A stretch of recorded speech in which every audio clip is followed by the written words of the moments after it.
Hey, how's it going, everyone? My name is Hansley Jones, business and lifestyle coach. Inspire one, inspire many. Applied knowledge is the key to success, happiness, and wealth.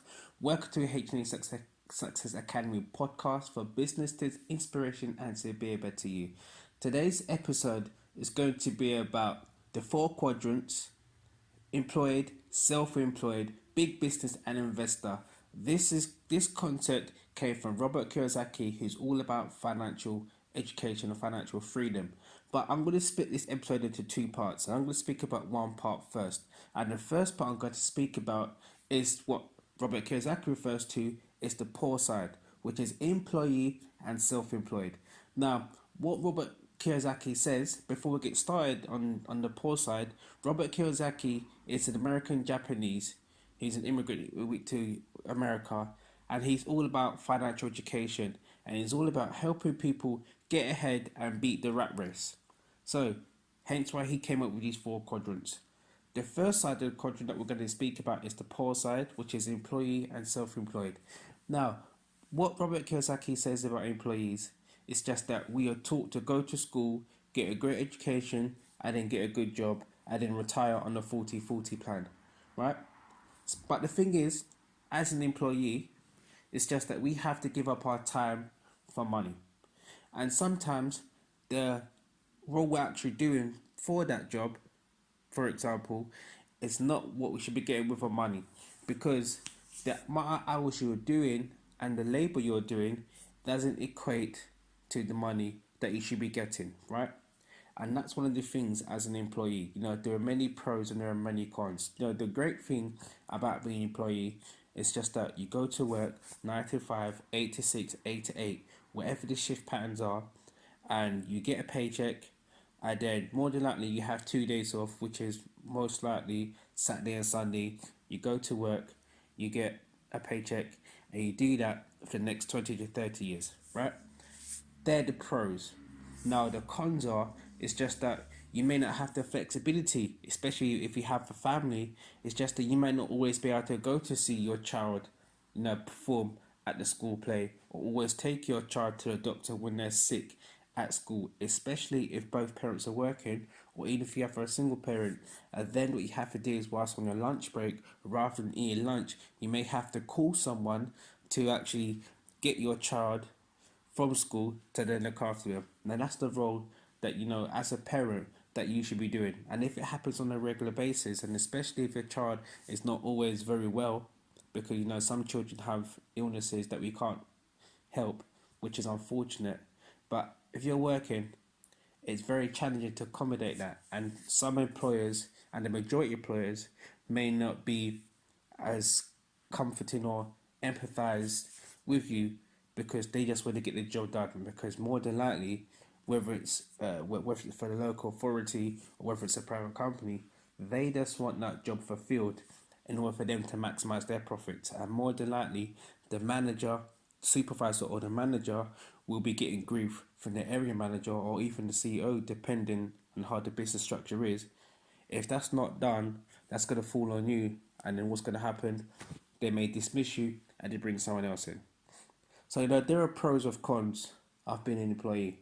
Now the thing about being self-employed is just that, especially if you're skilled, such as a plumber, a painter, decorator, electrician, gas fitter, for example, you are self-employed, which means you control your own hours and you can charge the rate that you want to pay, right? Or charge the service that you are charging for, which is great.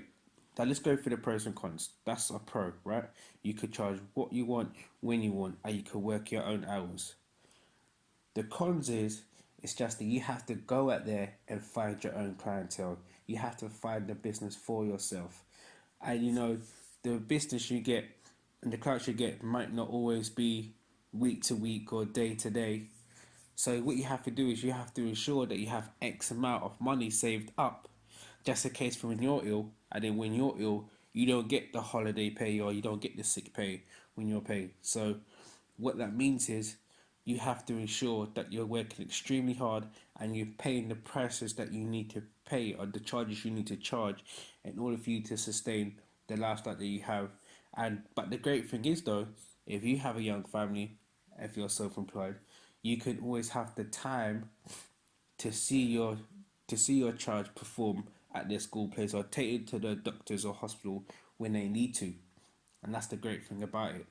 But the both thing is, whether you're employed or self-employed, you are still having, you are still replacing time for money, which means there's only a certain amount of income you can produce because you're working, you're sacrificing or you're replacing time for money. A self-employed person may suggest, okay, for me to decorate your house, it's going to take 4 days, and it's going to take 4 days at 3 hours each time. Once you've painted it, let it dry, start somewhere else, come again, right?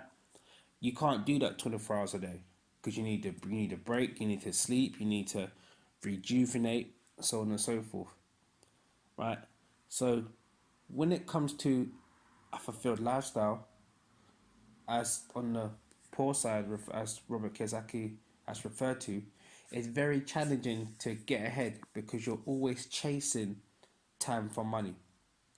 Now, what I'm going to be speaking about on the next episode is how you can leverage time and leverage the time and talents of other people in order for you to get ahead or even have multiple streams of income, what I'm going to speak about on the next episode.